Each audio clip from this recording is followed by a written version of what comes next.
Essa é uma questão bastante interessante, a do agradecimento. Curiosamente, nós não temos costume de agradecer. Parece que o nosso agradecimento é essa coisa formal. Obrigado, obrigado, obrigado. E nessa única palavra, parece que nós já dissemos tudo. Mas o agradecimento não é bem dizer obrigado, às vezes contrafeito, às vezes aborrecido. É muito importante agradecer. O agradecimento é dessas dádivas para com o benfeitor que engrandecem aquele que recebeu a benfeitoria. O benfeitor o faz porque faz. Mas agradecer é um gesto de reconhecimento de que as pessoas não são obrigadas a fazer para nós. Se elas fizeram, algum movimento de seu coração as inspirou para que fizessem. Muitos imaginam que sua mãe, que seu pai, que seus irmãos tenham obrigação de atender às suas questões pessoais. Os pais têm obrigação de criar os filhos, de educar os filhos.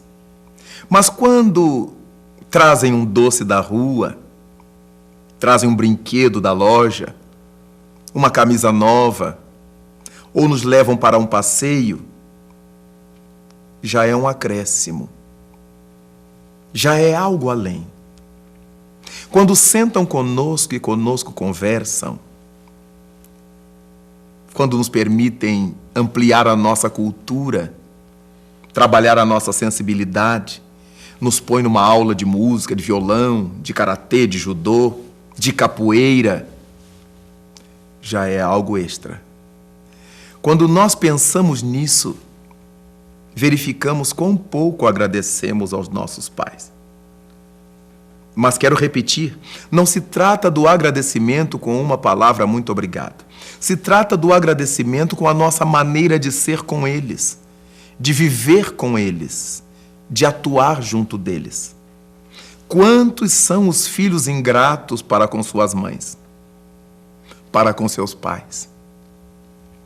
Parece, em muitas situações, que a mãe é uma serva desrespeitada dos seus filhos, porque nem com os servos se deve tratar com desrespeito.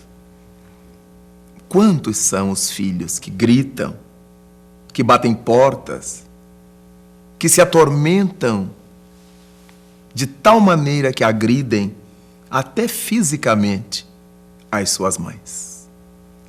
Não é necessário dizer que estamos num território terrivelmente complicado da ingratidão. Há muitos que dizem: minha mãe não me entende, meu pai não me entende. Não há diálogo. Mas qual é o diálogo que nós estamos querendo?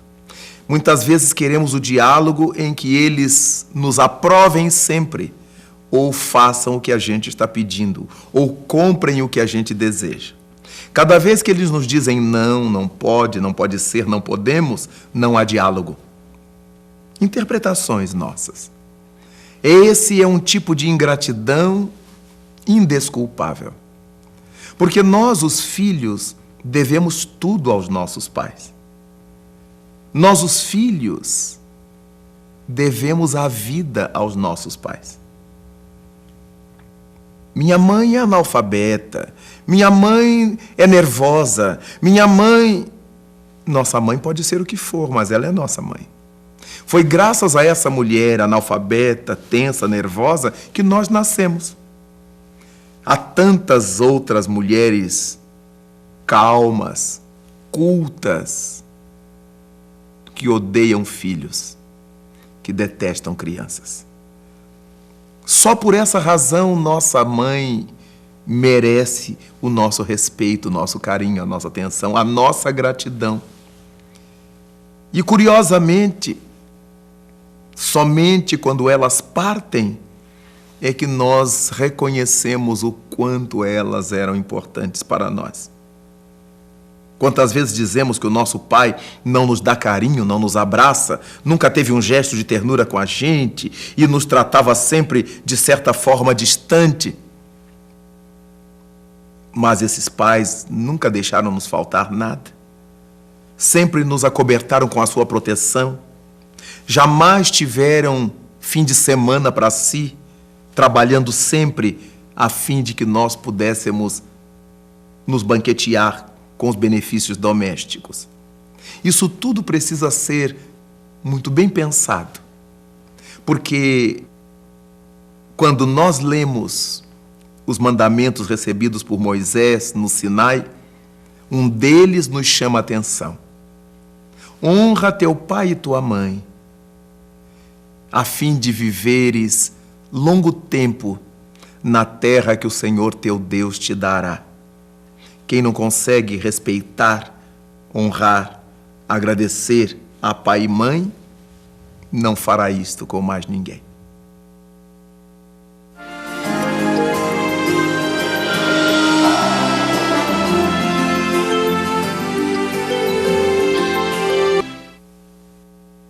Quando nós pensamos nessa gratidão para com os pais, é porque quando nós não conseguimos ser gratos com eles, será muito difícil ser agradecido a qualquer outra pessoa. Os nossos pais são a base da nossa vida, representam o roteiro que nós todos seguimos. É natural que eles tenham obrigações para com seus filhos. É comum. Mas há coisas que eles extrapolam, eles fazem além. Nos dão cursos de música, de arte, nos põem para estudar violão, canto, karatê, judô, pagam nossas viagens, fazem mil coisas com esforços, com sacrifícios, que merecem a nossa gratidão. Mas, independentemente dos nossos pais, existem outras tantas pessoas que nos ajudam a viver. Quem lava nossa roupa, quem cozinha para nós, quem nos presta um favor pagando uma conta, cuidando de um animal nosso, quem nos ajuda a fazer um serviço, uma construção, um conserto, quem nos ouve as queixas, quem tem ouvidos em nome da amizade para nossas reclamações, todas essas pessoas deveriam ser alvos de nosso agradecimento.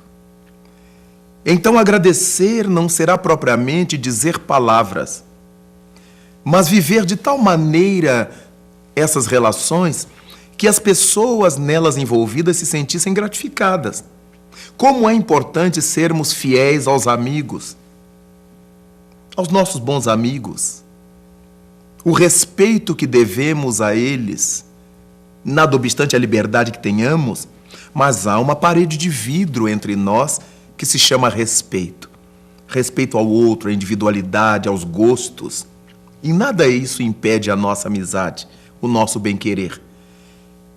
Mas quando pensamos naqueles que são alvos da ingratidão, será importante que eles não se amofinem, não se atormentem com isto. Sei que é difícil. Alguém que serve, que ajuda, que estende a mão e recebe a bofetada, o escárnio, o azedume ou a indiferença como resposta. Mas o gostoso para quem ajuda é o próprio ato de ajudar.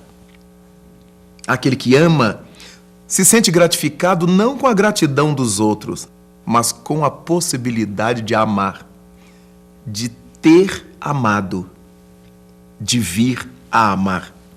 É tão importante fazer o bem que essa realização já nos gratifica. É tão bom fazer o bem porque nos enquadramos nas leis de Deus. Fazer o bem não é uma atitude religiosa. Parece que nós vinculamos fazer o bem com o fato de alguém ser religioso. Não. Fazer o bem é lei da vida. O bem é lei de Deus. E quando o realizamos, não estamos fazendo nenhum favor. Lamentavelmente, chegamos a um nível em nossa sociedade de desrespeito ao bem, de desatenção ao bem, que quando uma pessoa, por exemplo, é honesta, acha um documento, uma carteira de dinheiro e devolve, ela vira herói nacional. Quando deveria ser a coisa mais comum. Porque a coisa mais comum é o hábito de tirar proveito em tudo, de explorar o outro, de não agradecer.